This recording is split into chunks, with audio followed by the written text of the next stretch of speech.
नमस्कार दोस्तों, स्वागत है आपका। दोस्तों, आज हम आपको इस वीडियो में बताने जा रहे हैं मकर संक्रांति से जुड़े कुछ वैज्ञानिक रहस्य। हम आपको बताएंगे कि आप किस तरह से मकर संक्रांति पे स्नान करके पुण्य प्राप्त कर सकते हैं तथा स्नान न करने से क्या हानियां होती हैं। पतंग उड़ाने का वैज्ञानिक रहस्य क्या है और गुड़ खाने का रहस्य क्या है। आप इस वीडियो में ये भी जानेंगे कि मकर संक्रांति में वैज्ञानिक आधार क्या है। दोस्तों, हम आपको इस वीडियो में बताएंगे कि मकर संक्रांति के दिन क्या क्या काम करने चाहिए तथा ऐसे कौन से काम करने से रोजगार की बाधाएं दूर होती हैं। तो आइए दोस्तों, शुरू करते हैं हमारा ये वीडियो, जिसमें आप जानेंगे कि मकर संक्रांति का वैज्ञानिक रहस्य क्या है। देखते रहिए हमारी इस वीडियो को लगातार। मकर संक्रांति ग्रह अमावस्या और पूर्णिमा पर गंगा स्नान या अन्य पौराणिक तीर्थों में शास्त्रीय विधि के अनुसार स्नान करने का बहुत महत्व है। भविष्य पुराण में महर्षि वेदव्यास क्या कहते हैं कि मकर संक्रांति के दिन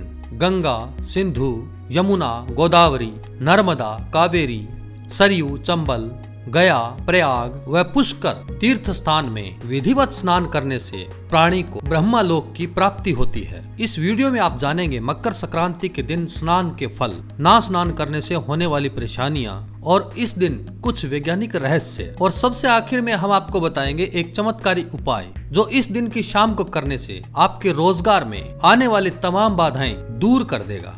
तो आइए दोस्तों, जानते हैं कि कैसे करें पुण्य प्राप्त। तीर्थ स्नान ना कर पाने की स्थिति में अपने घर में रखे तीर्थ जल से ही स्नान करने का विधान शास्त्रों में है।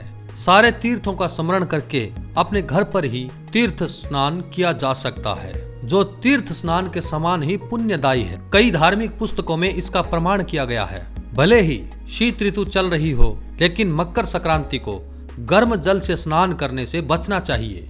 जितना हो सके स्वच्छ और शीतल जल का ही प्रयोग करें। दोस्तों, क्या आप जानते हैं कि स्नान ना करने से हानियां होती हैं?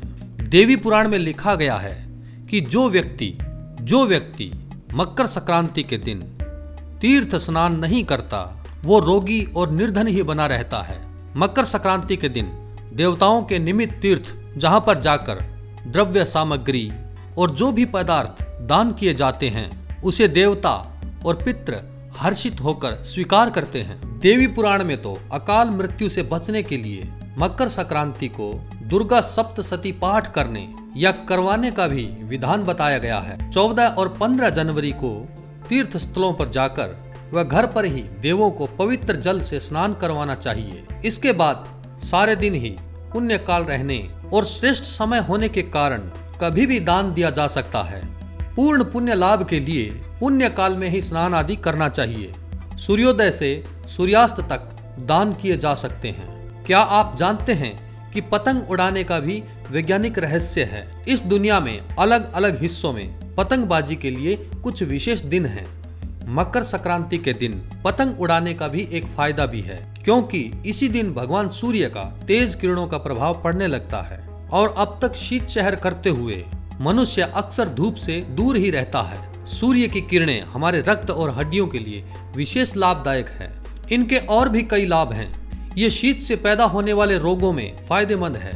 पतंगबाजी के दौरान सूर्य की किरणें शरीर से टकराती हैं और इससे शरीर स्वस्थ रहता है। हालांकि पतंगबाजी के दौरान सावधानी का ध्यान रखना चाहिए। दोपहर को अगर सूर्य की किरणें तेज बढ़ जाएं, तो ज्यादा देर तक धूप में नहीं रहना चाहिए। दोस्तों, क्या आप जानते हैं कि मकर संक्रांति के दिन तिल और गुड़ खाने का एक अलग रहस्य है। इस दिन तिल और गुड़ का दान किया जाता है। घरों में तिल के पकवान बनाए जाते हैं। इसका आध्यात्मिक महत्व है और वैज्ञानिक रहस्य भी है। तिल और गुड़ गर्म तासीर के होते हैं। गर्मियों में इनका अधिक सेवन नहीं किया जाता है, लेकिन शीत में ये बहुत लाभदायक हैं। तिल नेत्र, हड्डियों, रक्त, केश आदि के रोग दुरुस्त करता है। ये खांसी, जुकाम, बहुमूत्रता जैसे रोगों से मुक्ति दिलाता है। शीत से होने वाले रोगों को दूर करके मनुष्य को पुष्ट करता है और गुड़ शरीर को गर्म रखता है। यह पाचन और रक्त के लिए बहुत फायदेमंद माना जाता है। आइए दोस्तों, जानते हैं कि तीर्थ स्नान से वैज्ञानिक आधार क्या है। मकर संक्रांति के दिन गंगा स्नान और अन्य तीर्थ स्नान आदि स्थलों में स्नान करने का विशेष महत्व माना गया है। इसका एक वैज्ञानिक आधार भी है। तीर्थों के जल में एक विशेष आध्यात्मिक शक्ति होती है। इसके अलावा गंगा जैसी पवित्र नदियों का पानी रासायनिक दृष्टि से भी बहुत लाभदायक माना गया है। मकर संक्रांति पर तीर्थों में स्नान करने से त्वचा, उदर, नेत्र, केश व शरीर के अन्य रोगों से भी मुक्ति मिलती है और शरीर निर्मल हो जाता है। इस प्रकार मनुष्य का शरीर अगले मौसम में स्वस्थ रहने के लिए तैयार हो जाता है। दोस्तों, क्या आप जानते हैं कि तीर्थ स्नान का एक विशेष संदेश भी है? तीर्थों के पवित्र जल में स्नान करने से एक लाभ और मिलता है।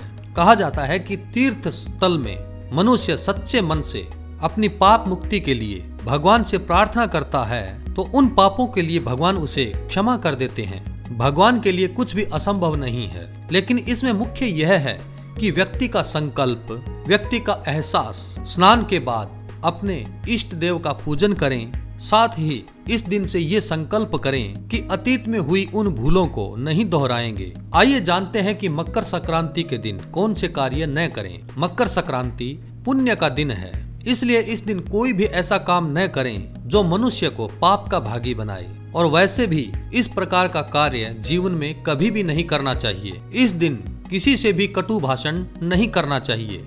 दान दें तो स्वयं की प्रसिद्धि की कामना न करें। गाय को हरा चारा खिलाएं, भूल कर भी गाय को कष्ट न दें। घर आई गाय को रोटी जरूर दें। संक्रांति पर पतंगबाजी के दौरान प्रेम व सद्भाव बनाए रखें। नशीले पदार्थों से सदैव दूर रहें। पुण्य के दिन नशीली वस्तुओं का सेवन करना भी पाप के बराबर माना गया है। तो दोस्तों, ये सारे काम आप मकर संक्रांति के दिन न करें। आइए दोस्तों, जानते हैं कि ऐसे कौन से उपाय हैं जिनको करने से आपकी रोजगार की बाधाएं दूर हो सकती हैं। अगर किसी व्यवसायी का कारोबार ठीक से नहीं चल रहा है या उसको नुकसान या घाटा हो रहा है तो मकर संक्रांति के दिन तांबे का एक सिक्का लेकर आएं। दोपहर को वो सिक्का तराजू या दुकान या उस जगह के ऊपर से 7 बार फेर लें जहां आप बैठते हैं। फिर उसे छोटे से लाल कपड़े में लपेटें और अपने इष्ट देव से प्रार्थना करें। सूर्यास्त के समय यह कपड़ा किसी सूखे कुएं, बावड़ी या बहते जल में डाल दें। मान्यता है कि इससे आपके कारोबार में आने वाली रुकावटें दूर